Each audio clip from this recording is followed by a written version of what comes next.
Degree or skills? What really matters in BPO?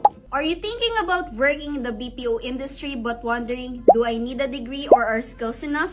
Hi, I'm Chelsea, one of the sourcing specialists here at Orbit for 6 years now. Let's talk about it. While most companies prefer a degree, most BPOs focus on skills. Let me tell you why. English communication. Can you express yourself clearly? Active listening. Can you understand what the customer needs? Problem solving. Can you handle tough situations? And lastly, adaptability. Can you work in a fast-paced environment? These skills can get you hired, sometimes even without a degree. If you can communicate well, handle pressure, and learn fast, BPO doors are wide open for you. But wait, doesn't having a degree help? Yes, a degree can give you an edge, especially if you're aiming for higher positions like team leader, trainers, or managers. Higher positions equals more chances with a degree. But for entry-level positions like customer service representative, technical support representative, and chat support, you don't need a degree, just the right skills. Practice makes perfect, and trust me, confidence will set you apart from other applicants. Final verdict,